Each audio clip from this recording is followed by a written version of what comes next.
गुरुर्ब्रह्मा गुरुर्विष्णु गुरुर्देवो महेश्वरः गुरु साक्षात् परब्रह्मा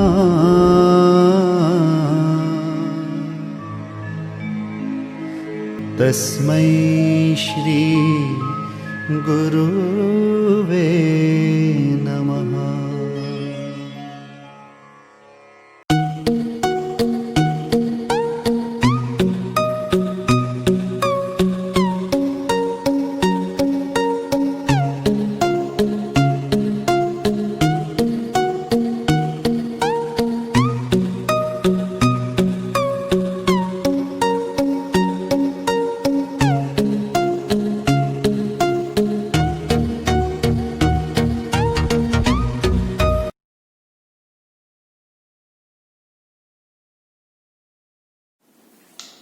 Hello everyone, welcoming you all on today's online session for Accountancy Standard 11, Chapter number 7, Cash Book and its types. In the previous lecture, we have discussed about the simple cash book के बारे में discuss किया था. The format आप already देख रहे हो simple cash book का. Now today we will be discussing about two columnar cash book.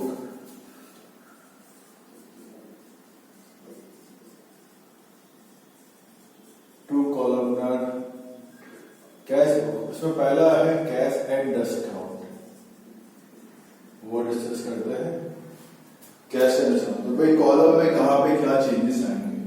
Okay, column में कहां पे क्या चेंजेस आएंगे. Okay, I will just repeat out few things.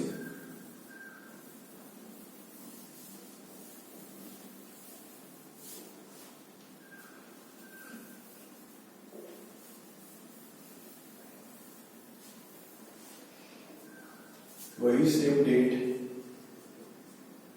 Particulars, receipt number, LF. यहाँ पे अब जो अमाउंट का एक सिंगल कॉलम था अब दो में डिवाइड हो जाएगा. एक होगा कैश, एक होगा डिस्काउंट.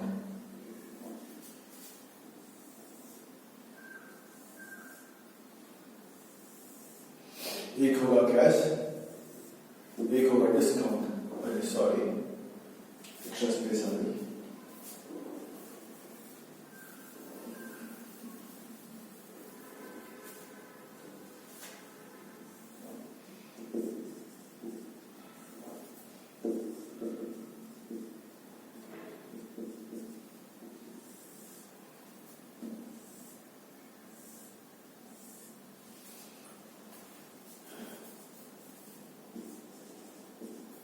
एक होगा कैश, एक एक्स्ट्रा कॉलम ऐड.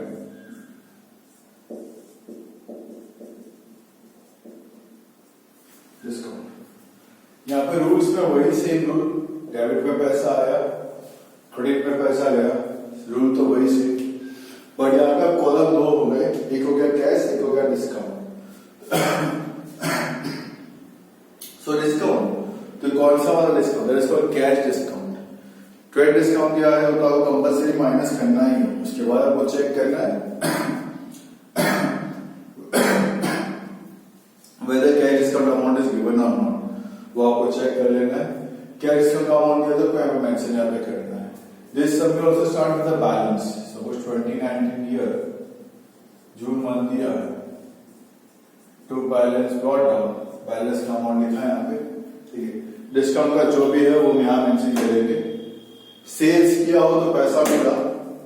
ओके, पैसा मिला. डिस्काउंट दिया हो, suppose sold goods of ₹10,000 to Mukesh at 10% वेट डिस्काउंट एंड 10% का discount. Received full amount immediately. 10,000 का मैंने गुड्स बेचा है मुकेश को. 10% वेट डिस्काउंट मतलब 9,000 हो गया. पेमेंट पूरा मिल चुका है मुझे. Received full amount immediately. तो 9,000 पे 10%. तो यहाँ पे लिखेंगे सपोज डेट 2 था, टू सेल्स अकाउंट 8100 कैश मिला और 900 का मुझे मिला यहाँ पे डिस्काउंट. और 900 का मुझे मिला यहाँ पे discount. Okay, suppose next purchase goods worth ₹20,000 from Ramesh at 10% weight discount and 10% का discount, paid full amount immediately by cash. Purchase क्या मैंने 3 तारीख को by purchase account 20,000 का गुड्स परचेज किया, 10% डिस्काउंट, 2,000 का डिस्काउंट माइनस करने के बाद 18,000 आया, उस पर 10% का डिस्काउंट, मतलब 1800 का डिस्काउंट, 16,200 का कैश मतलब मैंने पे किया होगा. ठीक है, तो इंश्योर कंसेप्ट तो वही है, पैसा आया तो डेबिट साइड, पैसा गया तो क्रेडिट साइड. ठीक है, इवन कभी किसको पेमेंट करते हैं तो सेटलमेंट करते हैं, paid ₹1,000 to Mr. Parth, settling the account of ₹1,010. Mister Parth को मैंने 1,000 रुपए पे किए और मेरा जो अकाउंट था 1,010 का वो सेटल कर दिया. तो डेट लिखा बाय पार्थ, डेट में लिखा 4 बाय पार्थ है, कितना पे किया, 1,000 रुपए पे किए, 10 रुपए का अलाउंस डिस्काउंट वैकेंसी. तो ये भी डिस्काउंट वाला में आपको लिखना है. ठीक है, बैलेंस करने की बात है, जैसे हमने पहले सीखा था बैलेंस करना, हमें कैश को बैलेंस करना है, हमें कैश अकाउंट को बैलेंस करना है. डेबिट साइड ज्यादा हो, सेम टोटल यहाँ पे लिखा, क्रेडिट माइनस क्या, last date of the month by balance कैट डाउन, बैलेंस यहाँ लिख दिया. डिस्काउंट कॉलम को मुझे बैलेंस करना नहीं है, डिस्काउंट कॉलम को मुझे बैलेंस करना नहीं है, ध्यान रहे. जैसा है टोटल वैसा का वैसा नीचे लिख दो. ये 900 है तो 900 बाई 110 तो by 110. I hope so clear है. ठीक है, same way bank and discount, number 2 है बैंक एंड डिस्काउंट. तो जहां पे कॉलम कैश का है वहां पे कन्वर्ट हो जाएगा बैंक, जहां पे कॉलम कैश का है वहां पे कन्वर्ट हो गया बैंक. मतलब ट्रेडिंग विद द बैंक अगर होता है, ठीक है, चेक से पेमेंट्स होंगे ये सारे के सारे, या चेक से मिला होगा सारे के सारे ट्रांजेक्शंस, तो आप बैंक कॉलम में स्मॉल लिखोगे, बाकी वही सेम टू सेम रूल्स यहाँ पे. ठीक है, एंड थर्ड जो आता है वो होता है कैश और bank. 2 column method, cash and bank, cash and bank.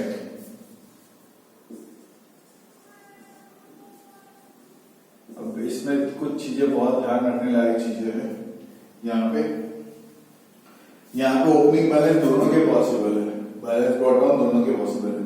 Check करना है ओपनिंग बैलेंस है कि नहीं है, बैंक बैलेंस दिया होगा या बैंक कोड, बैंक बैलेंस दिया होगा तो बैंक में अमाउंट लिखोगे. To balance brought down cash का तो यहाँ पे, बैंक बैलेंस दिया तो यहाँ पे लिखोगे. अगर बाई चांस बैंक ओवरड्राफ्ट दिया है, बाई चांस आपको देखे रखा है बैंक ओवरड्राफ्ट, ओके, तो आप उसको इस तरफ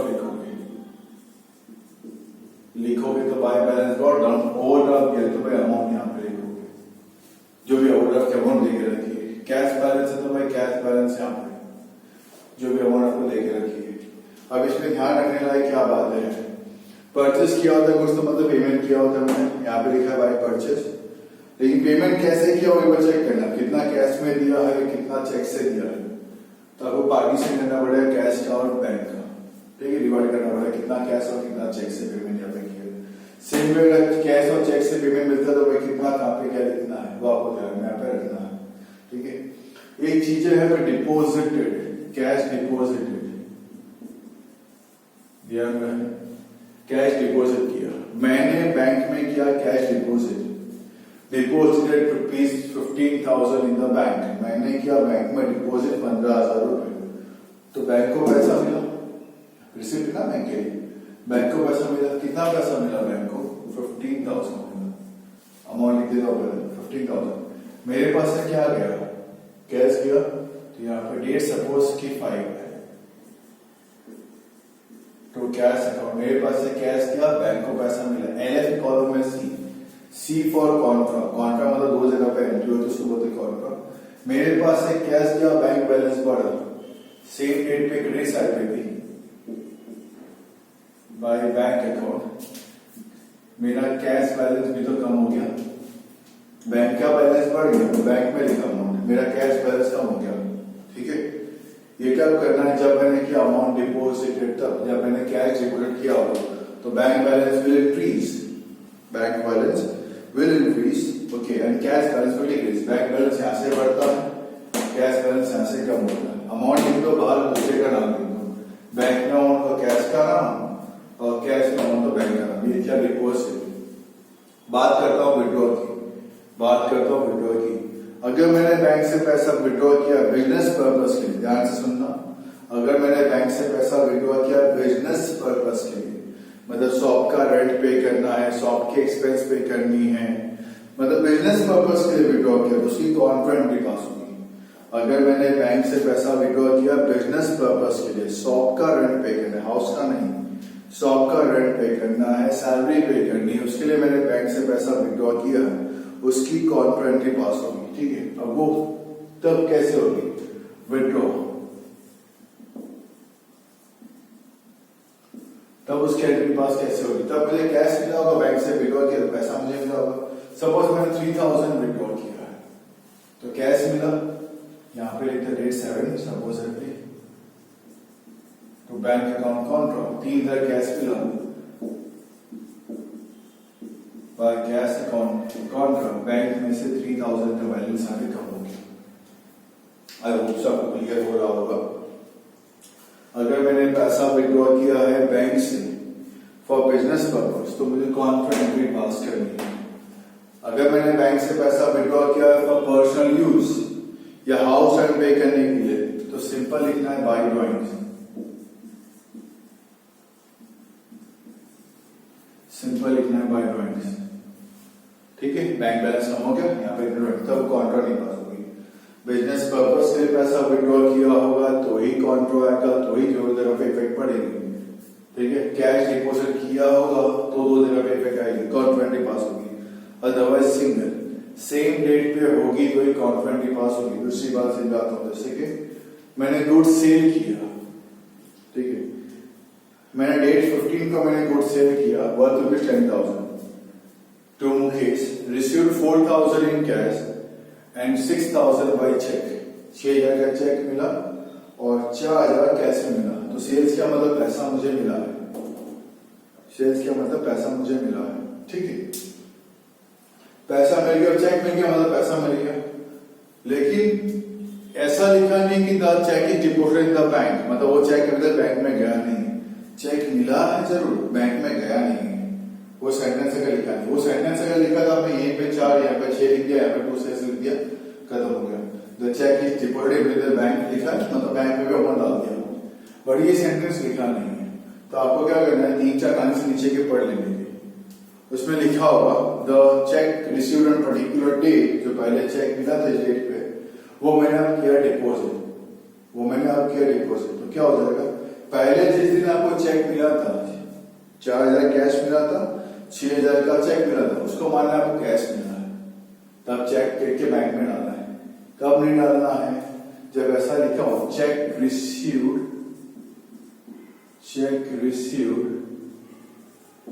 is deposited in the bank, ये अगर सेम डेट पे लिखा है, सेल्स किया हो उसी डेट पे ये सेंटेंस पे लिखा है तो कैश और बैंक में अमाउंट आ जाएगी।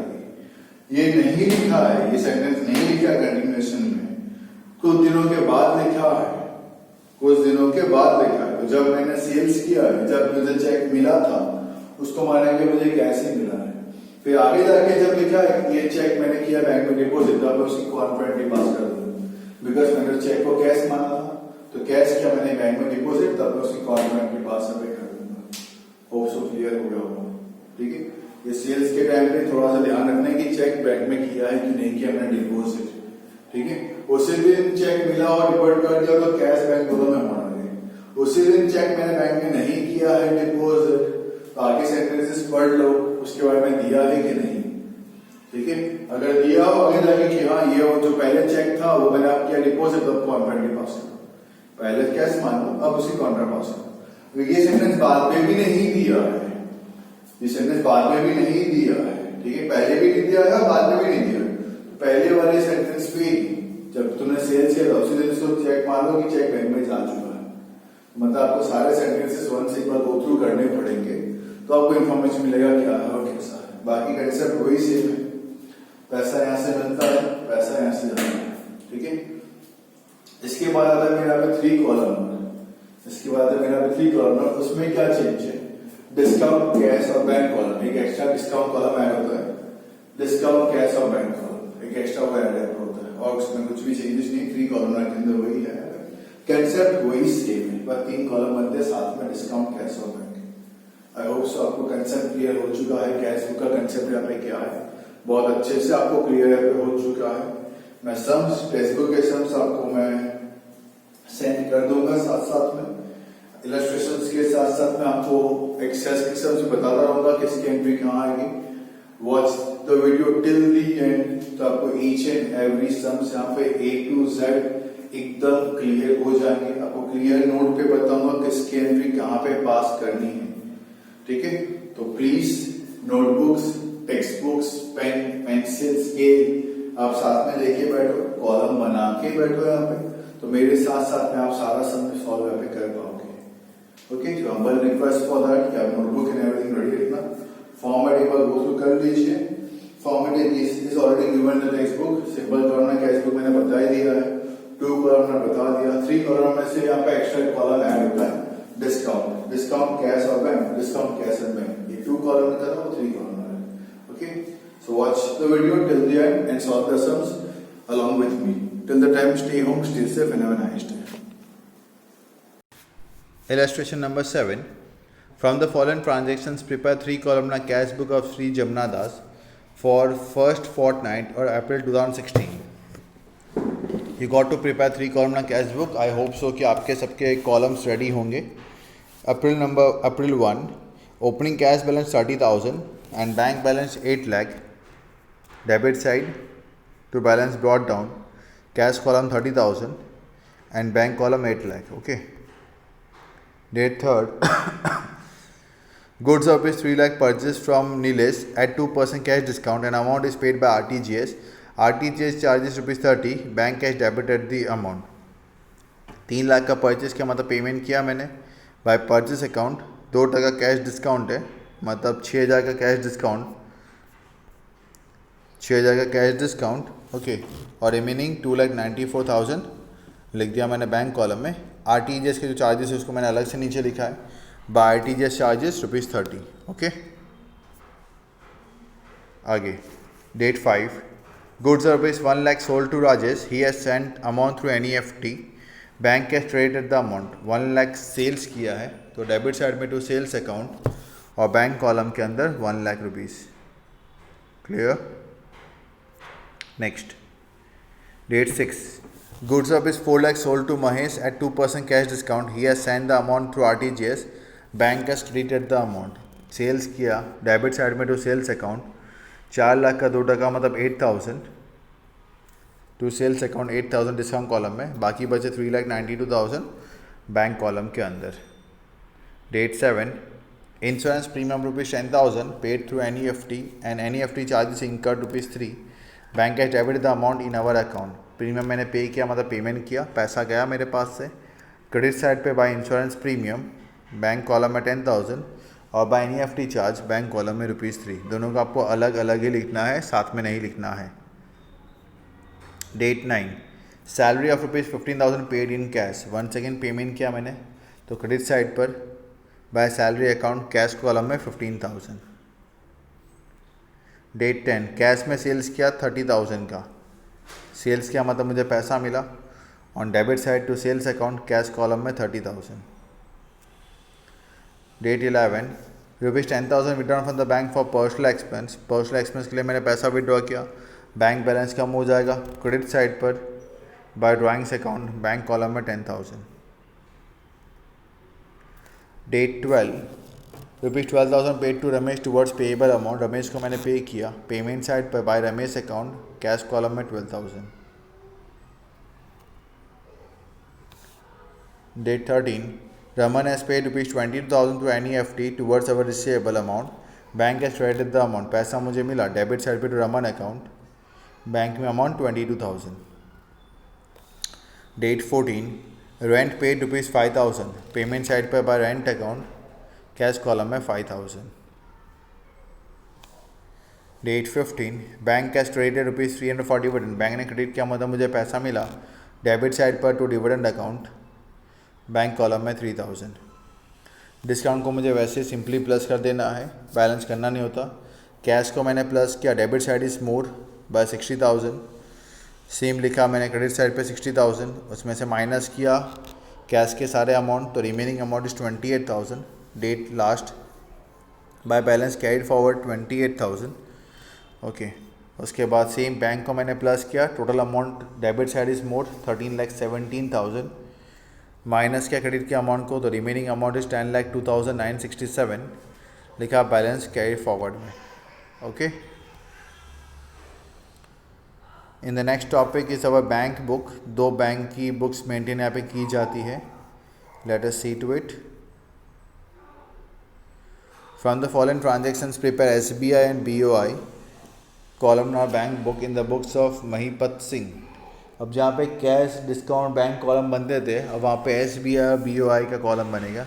एक बार आप फॉर्मेट देख लीजिए, you will come to know, just check it out. ये फॉर्मेट है, ठीक है. सेंटेंस ध्यान से पढ़ के मुझे करना है, कौन सा अकाउंट में डेबिट पे पैसा आ रहा है और कौन सा अकाउंट से जा रहा है, वो ध्यान रखना है, बस और कुछ नहीं है इसके अंदर. अगस्त 1 opening bank code of SBI का 6,000 और बैंक बैलेंस है 4,000 रुपये BOI का. डेबिट साइड में तो बैलेंस ब्रॉड डाउन, BOI में 4,000.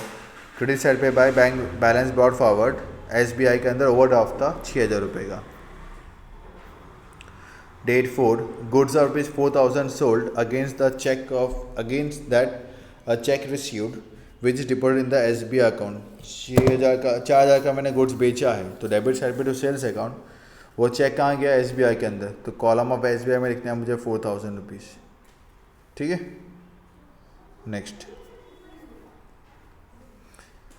Number 5, goods of ₹6,000 purchased against a check of 2,000 of BOI is issued and SBI issue of 4,000 is issued.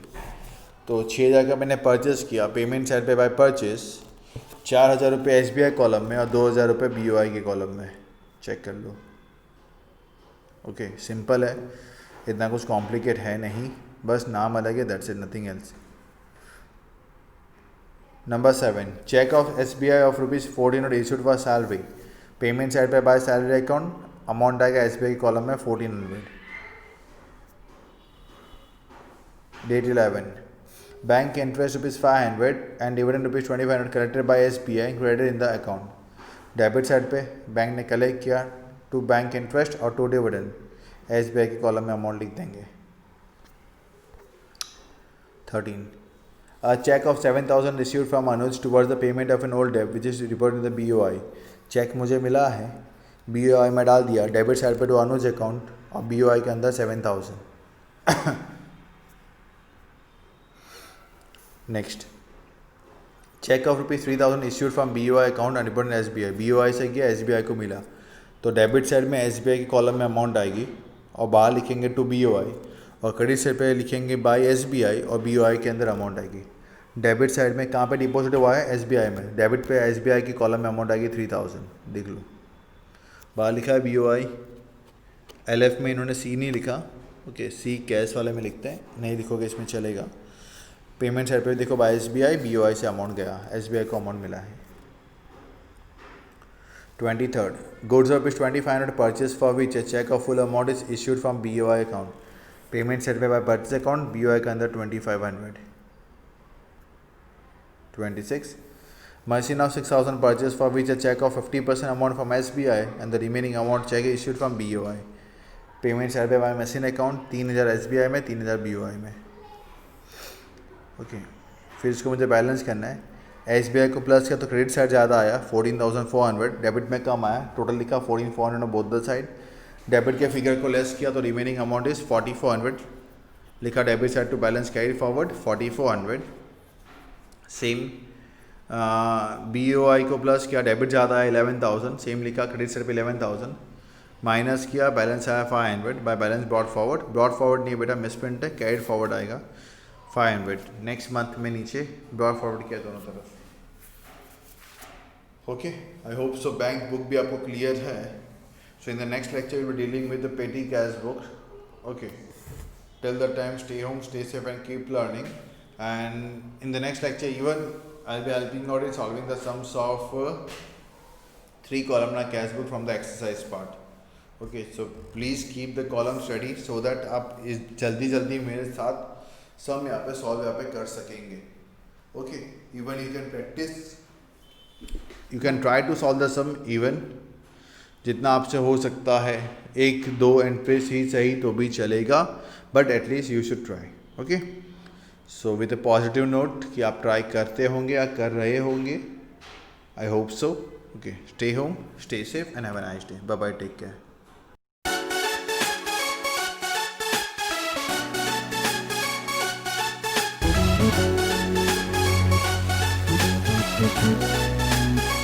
Thank you.